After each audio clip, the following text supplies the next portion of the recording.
kita akan sama-sama memperbanyak dialog interaktif. Bismillah. Assalamualaikum Ustaz. Waalaikumsalam warahmatullahi wabarakatuh. Alhamdulillah. Ustaz, ini mau nanya tentang nikah juga ya. Alhamdulillah saya sudah menikah.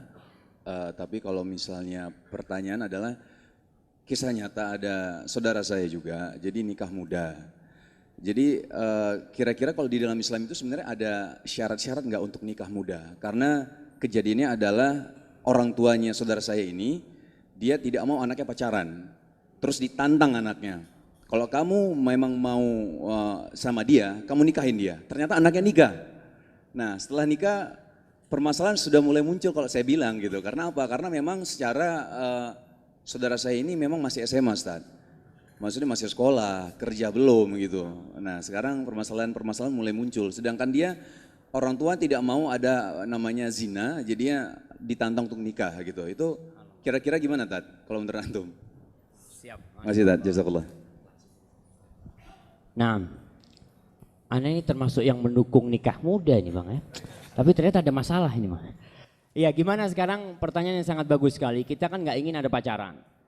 Maka solusinya ya harus dinikahkan itu anak, atau kalau nggak mau dinikahkan dijaga itu anak.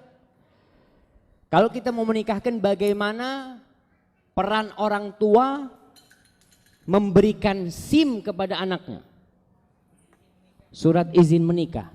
Jadi orang tua itu harus mendidik anaknya bahwasanya ada kewajiban-kewajiban yang harus dia laksanakan, ada hak-hak istrinya yang harus dia berikan. Si perempuan pun harus seperti itu.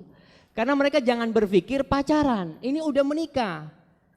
Kalau orang menikah itu kadang-kala anak-anak, masih banyak anak muda itu menikah tapi masih sering kumpul sama sohib-sohibnya, majelis di mall di mana. Dia lupa kok itu sudah punya istri, maunya kumpul sama yang muda-muda terus, nggak mau kumpul sama yang tua-tua, padahal dia sudah berkeluarga.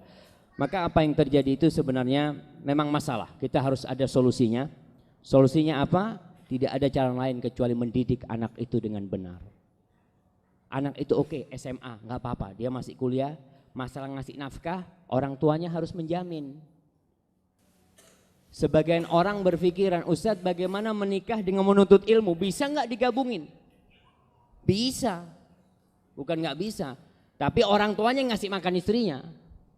Kalau si anak, karena ada beberapa teman umpamanya di kampus Jember itu, mereka nikah, kesian memang. Si suaminya ini siang hari harus jualan ya, karena dia udah punya tanggungan. Dia harus sewa rumah, kadang-kadang nanti dia harus pindah rumah lagi karena sewanya udah naik gitu kan. Akhirnya nuntut ilmunya memang terbengkalai. Tapi kalau sudah ada yang menanggung, maka di sini nuntut ilmunya insya Allah nggak ada masalah. Tapi yang perlu diperhatikan masalah ilmu si anak ini. Jangan cuma sekedar kalau inti berani anak kawinkan. Ya namanya anak muda. Anak muda bismillah. Ya Allah gitu kan. Dia seperti itu. Jadi kalau yang di bawah umur 20 ini modalnya bismillah.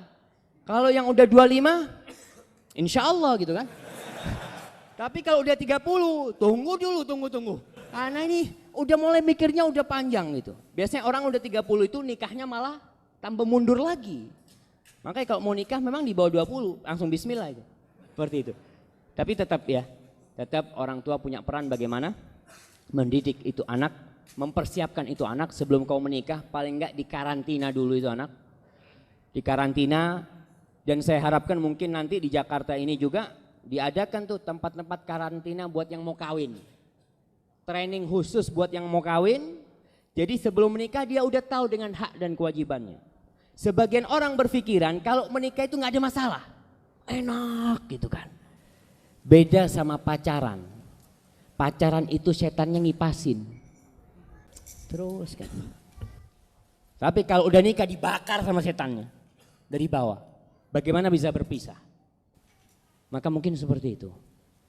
Wallahu a'lam bishawab. Tapi terus terang kondisi di Jakarta, di kampung juga na'udzubillah min dzalik. Kita lihat anak-anak SMP udah nggak perawan. Anak-anak SMP. Bahkan di Surabaya anak SMP jadi mucikari, bayangkan. Bukan jadi pelacur, jadi mucikari, teman-temannya dijual. Kemana orang tuanya? Oke, orang tuanya nggak ada, kemana tetangganya? Kemana masyarakatnya? Hilang sudah, nggak ada. Semua hidupnya nafsi-nafsi udah. Yang penting anak sama harim anak tenang, ya udah nggak ngurus. Padahal nanti anak kita pun akan terpengaruh dengan lingkungan itu. Wallahu a'lam bishawab. Seperti itu kira-kira. Barakallahu fikum.